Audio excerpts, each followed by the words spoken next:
Hi అండి, అందరూ బాగున్నారా? ఈ వీడియోలో రవ్వతో పొంగనాలు ఎలా చేయాలో చూద్దాం. ముందుగా ఒక మిక్సింగ్ బౌల్లో 2 కప్పుల వరకు రవ్వ తీసుకోవాలి. ఇందులో 1 కప్పు పెరుగు వేసుకోవాలి. సన్నగా తరిగిన పచ్చిమిర్చి, క్యారెట్ తురుము మీకు ఇష్టమైతే వేసుకోండి, లేదంటే లేదు. సాల్ట్, కొద్దిగా సోడా అండి. వీటన్నింటినీ బాగా కలుపుకోవాలి. కొద్దిగా నీళ్లు వేస్తూ ఉండలు లేకుండా బాగా కలుపుకోవాలి. ఇలా కలుపుకున్న తర్వాత మూత పెట్టేసి ఒక 20 నుంచి 30 నిమిషాల పాటు పక్కన పెట్టుకోవాలి. ఒక 30 నిమిషాల తర్వాత మూత తీసి చూస్తే పిండి ఇలా గట్టిగా అయిపోతుంది. రవ్వ బాగా వాటర్ని పీల్చుకుంది. అందుకోసం ఇంకొంచెం వాటర్ వేసుకొని పొంగనాలు వేసుకోవడానికి వీలుగా ఈ మాదిరిగా కలుపుకుంటే సరిపోతుంది. ఇప్పుడు పొంగనాల పెనం పెట్టుకొని హీట్ చేసుకున్నాక 2 చుక్కల నూనె వేసుకొని ఆ తర్వాత ఒక్కొక్క స్పూన్ వరకు పిండి వేసుకోవాలి. మిడిల్లో నేను ఇప్పుడే వేయలేదండి, వీటిని ఒకసారి టర్న్ చేసుకున్న తర్వాత మిడిల్లో వేసాను.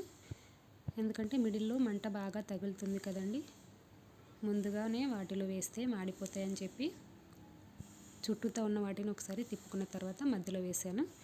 ఇప్పుడు అన్నీ ఒకే రకంగా కాలుతాయి. ఇలా స్పూన్తో కాస్త ప్రెస్ చేస్తే బాగా కాలుతాయండి. తర్వాత వీటిని ఒక ప్లేట్లోకి తీసుకోవడమే. మిగతా పిండిని కూడా ఇదే విధంగా వేసుకోవాలి. చాలా బాగా వస్తాయండి. ఇడ్లీ పిండితో దోశ పిండితో ఎలా వేసుకుంటామో అలాగే ఈ రవ్వతో కూడా అంతే టేస్టీగా ఉంటాయి. మీరు కూడా ఒకసారి తప్పకుండా ట్రై చేయండి.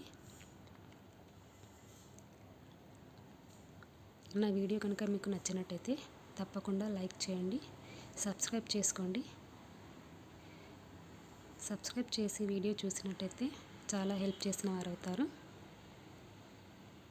మిగతా పిండిని అంతటినీ కూడా ఇలాగే వేసుకోవాలి. చాలా బాగా వస్తాయండి. మీకు కనుక ఈ వీడియో నచ్చితే తప్పకుండా లైక్ చేయండి, సబ్స్క్రైబ్ చేసుకోండి. ఇందులో ఆనియన్ కూడా చిన్న చిన్న ముక్కలుగా కట్ చేసుకొని వేసుకోవచ్చు, కానీ అలా వేస్తే మా పాప అసలు తినదు. ఎంత చిన్నగా కట్ చేసినా కూడా వాటన్నింటినీ పక్కన పెట్టి తింటుందండి.